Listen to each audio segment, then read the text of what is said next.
Welcome to another episode of In the Kitchen with the Greater Fort Lauderdale Food and Wine Festival. Today is a very special episode because we're at the Fort Lauderdale International Boat Show aboard the Three Sons Yacht.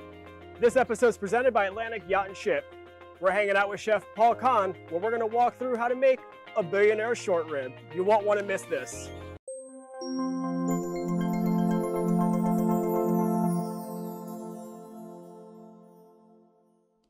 Welcome to another episode of In the Kitchen with the Greater Fort Lauderdale Food and Wine Festival. We're aboard the Three Sons Yacht. It's the first day of the boat show. I'm here with Chef Paul. Chef, your boat is available for sale at the boat show from Atlantic Yacht Ship. Check out their booth in the boat show. Correct. We will be there. Awesome. So while we're here, I've got my life vest on. I feel super safe on the third deck. Rory, you look fantastic. I know we're not going out to sea, but safety first. Safety first, and swimming sometimes isn't for me after a couple of shots of Patron or whatever I decided to drink. It's a 30-foot fall, so you know what? At the end of the day, you'll be safe, bud. Hold on tight. So we're making Billionaire Short Ribs. I've always wanted to know what billionaires eat, so give me a taste of what you make for the billionaires that charter this vessel. Absolutely. I'll give you a rundown of the meal that we're going to make today. We got some 8-hour red wine braised short ribs, and that's going to be served with some cheesy polenta. And we're also going to serve that with a red wine demi-glaze to just finish things off. What we have here is the polenta. So now, when you start off with polenta, you're just going to start out with a little chicken stock, a little bit of heavy cream. You're going to put it all together, and then add a little bit of salt to really spice it up. But we want to make this a little interesting today. So what we have here is some pimento peppers and some Parmesan cheese. And then I'm going to put you to work. Like I said, we're going to have you round this whole dish out, all right? You're in charge. I just work here today. Okay, perfect. Free labor. Here you go. I'll start you off with the pimento peppers. We're going to have you just dump that right into the polenta. Don't be shy there. Oh. There we go. Like a champ. All right. Then what we're going to do, you're done with that. Now we're going to put the Parmesan cheese in. I'll tell you what, it ain't easy being cheesy, people. Rory's going to show us how it's done. Look at that. Now, to finish things off, you got to just add a little bit of chicken stock. Then I'm going to have you stir this dish around a little bit. I'm going to use the whisk. No, actually, I got you your own special whisk. You ready for it? I'm ready. There you go, bud. Yes. It's going to take you a while. You guys stick around. We'll be back in the next 45 minutes. I'm just kidding. I'm not going to make you work that hard. There you go. Take that whisk. Get after it. I'll take this one. So, Chef, I know that you're friends with our friends at Culinary Convenience, and I believe they're the ones who gave us this induction burner. They certainly are. Thank you so much, Aaron. That's as easy as that dish is. There's nothing really much more involved. We got our short ribs on deck. These are Japanese Wagyu short ribs that were provided by Sunshine Provisions. If you guys want to get a close-up of these things, I'll give you an idea of how this dish starts out of. So we got our Wagyu short ribs here. You get a nice, fat to meat content, which is about 50-50. Then when you start this dish off, you're going to want to sear the short ribs. Nice little salt and pepper. You don't need anything more complicated than that. I did these in a pressure cooker. Now, typically what you want to do is if you want to braise them, they'll take typically, around 3 to 4 hours. But my philosophy is work smart, not hard, right? So what we did is we put them in the pressure cooker, and all you have to do is hit on, and you're done. That's it. Yeah. Yeah. And then I can lay out here and just enjoy the sun. You can lay out here and enjoy this, for about 45 minutes. That should build a pretty good foundation, I think, right? Okay. Yeah. And then, what you're going to add is a little bit of Mirepoix. You know what Mirepoix is? No, but you're going to tell me. I'm going to tell you right now. It's a little celery, onion, carrot, saute it around a bit, adds a nice little base flavor to the short ribs. Then we're going to add some tomato paste, a little bit of flour to build that stock up. And then we have the red wine, of course. That's a lot of work. I'm glad you're here. I am. This is, this is why they pay me the big bucks, bud. So you throw the red wine in, you put a little bit of the beef stock in, and then you end up with the sauce here, but we'll dive into that in a little bit. So before we go into the details of how you make all this, I'm really curious about your experience on Three Sons. I've been on board this boat for about 3 years now. It's a fantastic vessel. It's a Westport yacht. It's a pedigree boat. It's not a one-off. So this is something that actually has a manual that comes with it. Like a book? Yeah, lots of books. All right. There's no hiring people to figure stuff out. You can just call Westport and they'll figure it out for you. That's the best part about owning one of these yachts. And aside from the fact that it's just aesthetically one of the most pretty yachts on the water. It is gorgeous. It's been great to me, and I've had a lot of fun on this boat. All right, let's jump back into your dish. Yeah, so we, after you hit on the pressure cooker, it's, press of a button, you end up with something like this. What we have next here is the demi-glaze. So with any good meal, you have to finish it off with a sauce. Kind of, the peanut butter to the jelly. You got to have both. Peanut butter jelly time. Peanut butter jelly time. It's gonna really round everything out, and when you see us finish this dish off, this is what makes it. So what we have here is a roux. We got a little bit of butter, flour. That is it. What we're gonna do here is, again, I'm gonna put you to work. Here, I'll hand you your, do you have your other whisk or do you wanna use this whisk? You still got that one? We can start with this one. You can start with that one? Okay, cool. We'll see how that works out. But what we're gonna do is we're gonna turn our induction burner on, and I'm gonna turn it on about medium-high heat here. So this will get our sauce coming up to temperature of where we want it. And we're just gonna add a little bit of this butter flour mixture. What this is gonna do is it's gonna thicken it up. So I'm gonna stir this with my mini whisk, but we're gonna get there at some point. It might take 10, 15, 30 minutes. But we'll get there. While we do that, we're gonna hear from our friends at Atlantic Yacht Ship and learn more about the beautiful vessel that we're on today and how you can get it at the International Boat Show. Awesome.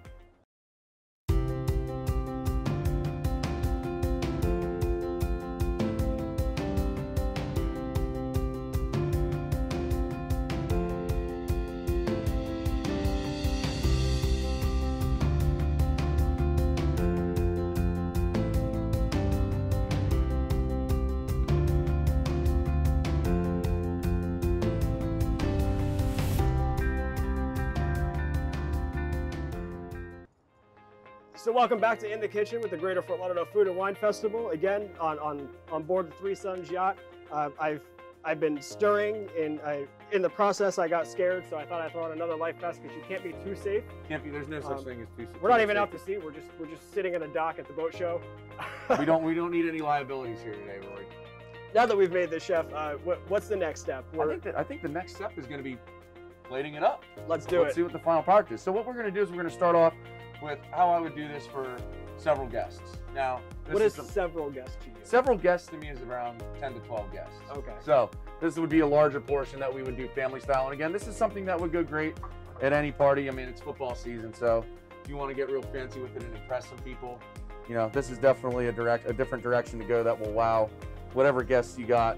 So we're going to start with the base of this dish, of course, with the what is this? This is grits. Grits. Polenta grits. Polenta grits. Yeah, yeah. We like to keep it fancy on board. Do we have biscuits downstairs? I wish we did. I'll tell you what. If you give me enough time, I'll go whip some up for you. I'm a cheddar cheese jalapeno biscuit fan. You can't really go wrong there. So we're just going to start off with a solid base of this grits and polenta. And then really what we're going to do is we're going to dive into this pressure cooker, and we're going to pull out the pièce de résistance, the short ribs. I'm glad you clarified what you were saying, because I don't know. Take one of those French words that, you know, I don't really know what it means, but it sounds good. I failed Spanish in high school. Yeah, me and you both. So we're gonna take these short ribs, and these things, you can plate them with the bone on, the bone out. Well, they fall off the bone, so that's they fall off the bone again. Yeah, it's how you know. That's how you know it's good. We're just gonna take some of these right here. They're gonna come right out of the pressure cooker onto the plate. I think I put about 5 to 10 of these things in here, depending on how many guests you got. You know, you can plate up as much as you want, or you can just save some for yourself the next morning. In fact, one of my favorite breakfasts, I didn't mention this earlier, short ribs, eggs Benedict. Wrap your mind around that one. So I'll spend the night here, and then we'll wake up tomorrow, and we can start all over again and you can show us how to make an eggs Benedict. Short ribs, eggs Benedict, and mimosas. That's, you know, we're a Bloody Mary if you fancy one of those. So we'll just start with 4. What do you think? You want another one on there? Should I really? Let's do it. Let's feed the team. Go big or go home, right? Let me dive. I gotta dive deep in here to find another one. Do you need a life vest in case it's? I might need your life vest, Rory. I'll tell you what. Again, safety first. I might just enjoy drowning in this though. It smells so friggin' it smells so friggin' fantastic. I'll tell you what. So you got your short ribs, you got your polenta. So we're just gonna finish this with a little bit of the sauce. And don't worry guys, I'm gonna put this up on the table so you get a nice close-up view of it. You can see what we're all drooling over here. So the smell is incredible. The smell is coming off. This is just friggin' fantastic. So we're gonna put this up here. So what I've made here is some olive oil poached tomatoes. And so I've taken a little bit of olive oil and I've soaked these in there for about 10 minutes in an oven at 350 degrees. And that olive oil is just really seeped into the tomato. And then, again, like I said, it just is a flavor bomb. Flavor bomb. Flavor bomb. All right. Yeah, it's just going to be an explosion in your mouth when you eat these things. I'll tell you what, it's going to be friggin' fantastic. So we're just going to garnish these with a few of these little olive oil, poached tomatoes. No more for anybody else. I want more. Oh, okay. We'll save. I got plenty here. We'll save them. But this is going to add another element of flavor to the whole dish. We got a lot of as well as some color. As well as the color. I mean, aesthetically, this is a very great dish to put out on the table. Again, it's going to impress a few people when you do put it out. And then we're just going to add a few chives to round this out. We'll see if the wind takes away most of these, but I think we'll be good. We're just going to finish it with a little bit of chives. It's amazing what a little garnish does. What a little. I'm not even done yet. So we got one more garnish after this. So what I've made is a little bit of chive infused olive oil. So we're just going to round this dish out. Now you've made this yourself. Yeah. So this just includes a little bit of a device known as a Vitamix or any kind of blender, and then you just put the chives in there and you pulse them a little bit and then you strain it, and you got yourself Billionaire Short Ribs. Billionaire Short Now, Ribs.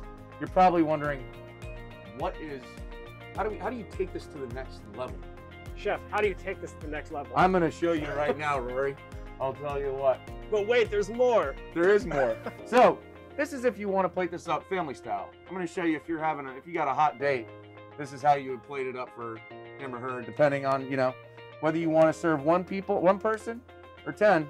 This is a fantastic dish. We're going to start off with just a little bit of the polenta base. We're going to put that on there just like that. Now, I was telling Rory before we got here that I had a bit of a surprise to really step this thing up. It's sitting in the grill. If I squeeze by you real quick and grab it. Here we go. We're going to open up the grill. I got it sitting in here. This is Billionaire Short Rib to the next level. Gold leaf wrapped short rib. It doesn't get much more ridiculous than that, folks. I currently resigned from the organization. I'm going to take my gold-plated short rib home. You could probably go get some good money for that at a pawn shop. What is the process to gold leaf my short rib? So first, you can get this stuff on Amazon, believe it or not. You can go buy gold leaf. It's not that expensive. If you guys have seen the Salt Bay where he puts gold on his steak, you're overpaying. It really isn't that. You can go on Amazon and do this stuff yourself, folks. This is something here that I've done a few times, and it literally is just a complete wow factor. I'll dive right into the gold short rib. So we're just gonna take this. You gotta be gentle but firm, Rory. You gotta just pick this up like that, put it right onto the polenta. There's no flavor bombs needed anymore. And you still want to have a few flavor bombs. We're saving a few for you, but you don't want to ruin the presentation with the sauce. So what we're gonna do, we're gonna gently just ladle a little bit of the sauce around the gold short rib. I really don't want to get it all over the gold, because that right there, that's what makes it. So, got a little bit of the sauce around the short rib. I'm gonna do a little wipe down real quick. Clean up your plate. Clean up my plate. I'll tell you what, bud. It's a labor of love. So, then we're just gonna finish this off. A little bit of the chives. Now, does gold leaf have a taste? Does it change the taste of the product? In fact, I don't think so. Some people, might disagree with me on that one, but I don't think there's enough on it there to really affect the taste. But when I do plate this up for my guests, I love telling them that the next morning they're going to literally shit gold. So that right there is why I like doing this dish. And then again, we'll do one more flavor bomb. We'll do one, a couple more flavor bombs there. There we go. Then we'll just finish it off with a little bit of the chive oil. Right there, just like that. And there you really have the real Billionaire Short Rib. Coated in 24 karat gold, my friend. What you think? Chef, I don't know that I have the words. I had all of the questions, and then I left you speechless. You left me speechless, which is difficult to do. This looks absolutely incredible. I'm not sure what else to say besides buy the damn boat. So you enjoy Billionaire gold-plated short ribs. Billionaire gold-plated short ribs. Chef, this looks incredible. Any last words that you want to leave us with after making this dish? You know what? I'm going to quote the famous Anthony Bourdain. Your body is not a temple, it's an amusement park. Enjoy the ride. With that, we'll close it out. Thank you for joining us on this episode of In the Kitchen with the Greater Fort Lauderdale Food and Wine Festival. My name is Rory. Thank you, Rory. This is Chef Paul. It's been incredible. Make sure you check out Atlantic Yacht Ship at the International Boat Show here in Fort Lauderdale. Thank you for joining us.